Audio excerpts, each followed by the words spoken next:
अपनी बात प्रारंभ करने से पहले मैं आप सबसे एक प्रार्थना करना चाहता हूं।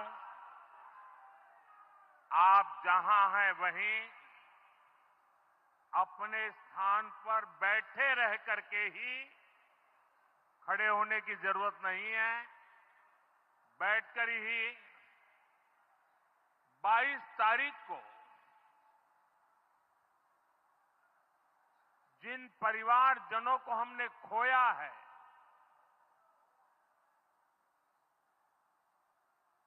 उनको श्रद्धांजलि देने के लिए कुछ पल हम अपने स्थान पर बैठ करके ही मौन रख करके अपने अपने आराध्य देव का स्मरण करते हुए उन सबको श्रद्धांजलि देंगे। उसके बाद मैं आज अपनी बात प्रारंभ करूंगा।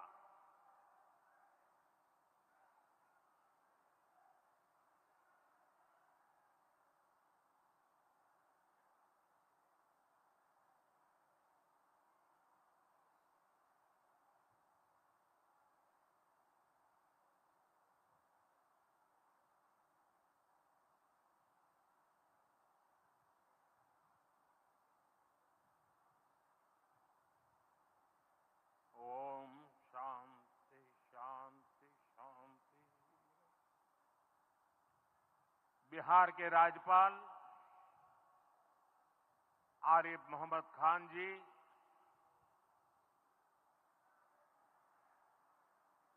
यहां के लोकप्रिय मुख्यमंत्री मेरे मित्र श्रीमान नीतीश कुमार जी, मंच पर उपस्थित अन्य सभी वरिष्ठ महानुभाव और बिहार के मेरे प्यारे भाई और बहनों, आज पंचायती राज दिवस के मौके पर पूरा देश मिथिला से जुड़ा है, बिहार से जुड़ा है। आज यहां देश के, बिहार के विकास से जुड़े हजारों करोड़ रुपए के प्रोजेक्ट का शिलान्यास और लोकार्पण हुआ है। बिजली, रेल, इंफ्रास्ट्रक्चर के इन विभिन्न कार्यों से बिहार में रोजगार के नए मौके बनेंगे। आज राष्ट्र कवि रामधारी सिंह दिनकर जी की पुण्यतिथि भी है। मैं उन्हें विनम्र श्रद्धांजलि अर्पित करता हूं। साथियों, बिहार वो धरती है जहां से पूज्य बापू ने सत्याग्रह के मंत्र का विस्तार किया था। पूज्य बापू का दृढ़ विश्वास था कि जब तक भारत के गांव मजबूत नहीं होंगे, तब तक भारत का तेज विकास नहीं हो पाएगा। देश में पंचायती राज की परिकल्पना के पीछे यही भावना है। बीते दशक में पंचायतों को सशक्त करने के लिए एक के बाद एक कदम उठाए गए। टेक्नोलॉजी के माध्यम से भी पंचायतों को मजबूत किया गया। बीते दशक में 2 लाख से ज्यादा ग्राम पंचायतों को इंटरनेट से जोड़ा गया है। 5.5 लाख से ज्यादा कॉमन सर्विस सेंटर्स गांवों में बने। पंचायतों के डिजिटल होने से एक और फायदा हुआ है। जीवन मृत्यु प्रमाण पत्र, भूमि धारण प्रमाण पत्र, ऐसे कई दस्तावेज आसानी से प्राप्त कर सकते हैं। आजादी के अनेक दशकों बाद जहां देश को संसद की नई इमारत मिली, वहीं देश में 30,000 नए पंचायत भवन भी बनाए गए। पंचायतों को पर्याप्त फंड मिले, ये भी सरकार की प्राथमिकता रही है। बीते 10 साल में 2 लाख करोड़ रुपए से ज्यादा का फंड पंचायतों को मिला है। ये सारा पैसा गांव के विकास में लगा है।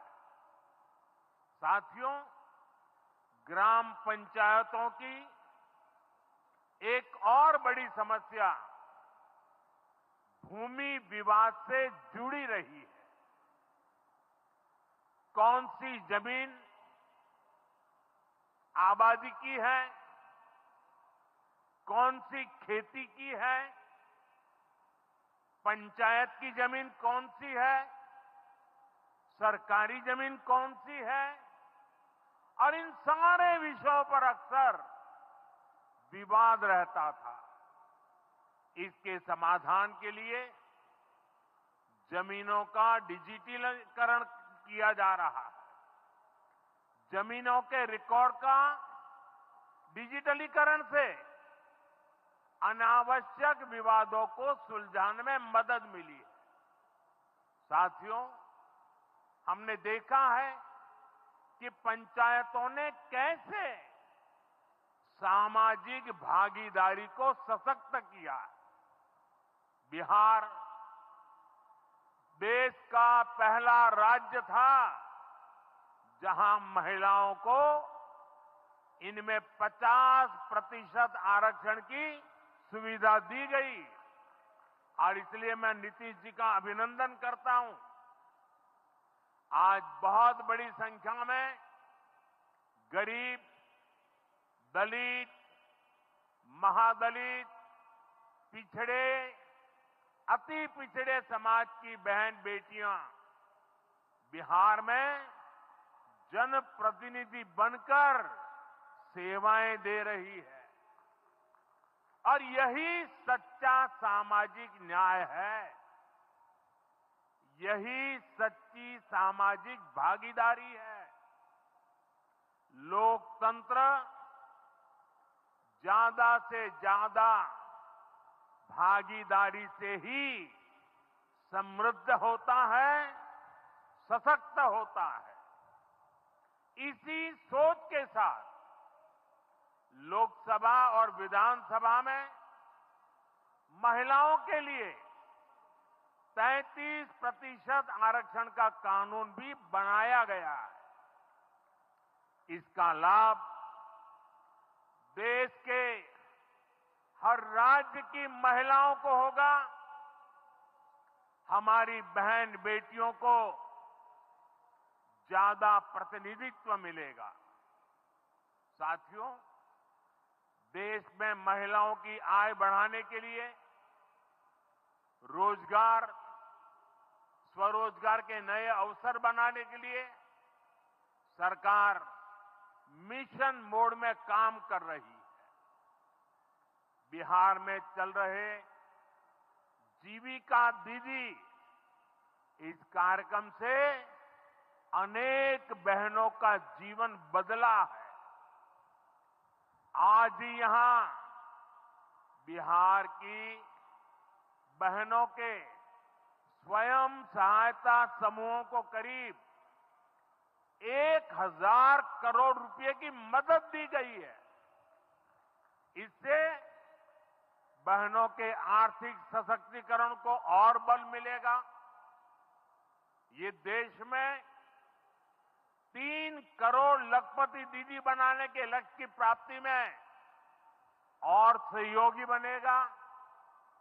साथियों, बीते दशक में ग्रामीण अर्थव्यवस्था को नई गति मिली है। गांवों में गरीबों के घर बने, सड़कें बनी, पक्के रास्ते बने हैं, गांवों में गैस कनेक्शन पहुंचे, पानी के कनेक्शन पहुंचे, शौचालय बने हैं। ऐसे हर काम से गांव में लाखों करोड़ रुपए पहुंचे हैं। रोजगार के नए अवसर भी बने हैं। मजदूर से लेकर किसान और गाड़ी वाले से लेकर दुकानदार तक सबको कमाई के नए मौके मिले। इससे उस समाज को सबसे अधिक फायदा हो रहा है जो पीढ़ियों से वंचित रहे थे। मैं आपको पीएम आवास योजना का उदाहरण दूंगा। इस योजना का लक्ष्य है देश में कोई भी गरीब परिवार बेघर ना हो, सबके सिर पर पक्की छत हो। अभी जब इन माताओं बहनों को मैं घर की चाबी दे रहा था, उनके चेहरे पर जो संतोष नजर आ रहा है, उनमें जो नया आत्मविश्वास दिख रहा था, वो वाकई इन गरीबों के लिए काम करने की प्रेरणा का कारण बन जाता है। और इसी लक्ष्य के साथ बीते दशक में 4 करोड़ से अधिक पक्के घर बनवाए गए हैं। बिहार में भी अब तक 57 लाख गरीब परिवारों को पक्के घर मिल चुके हैं। ये घर गरीब, दलित, पिछड़े, अति पिछड़े, पसमानदा परिवार, ऐसे समाज के वंचित परिवारों को मिले हैं।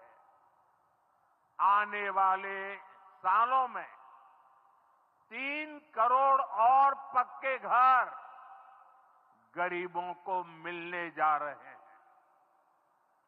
आज ही बिहार के करीब 1.5 लाख परिवार अपने नए पक्के घर में गृह प्रवेश कर रहे हैं।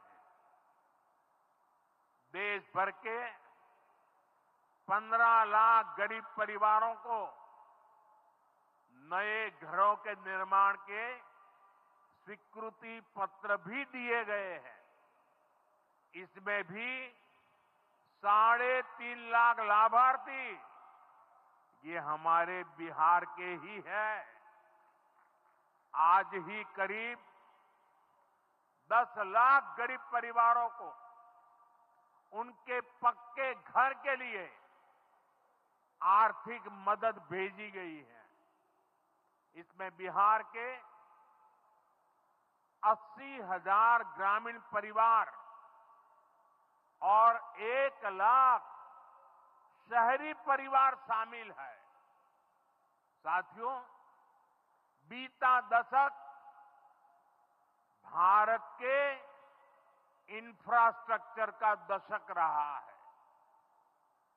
ये आधुनिक इंफ्रास्ट्रक्चर विकसित भारत की बुनियाद को मजबूत कर रहा है। देश के 12 करोड़ से अधिक ग्रामीण परिवारों के घरों में पहली बार नल से जल पहुंचा है। 2.5 करोड़ से अधिक घरों में बिजली का कनेक्शन पहुंचा है। जिन्होंने कभी सोचा नहीं था कि गैस के चूल्हे पर खाना बनाएंगे, उनको गैस सिलेंडर मिले हैं। अभी हाल में आपने खबर पढ़ी होगी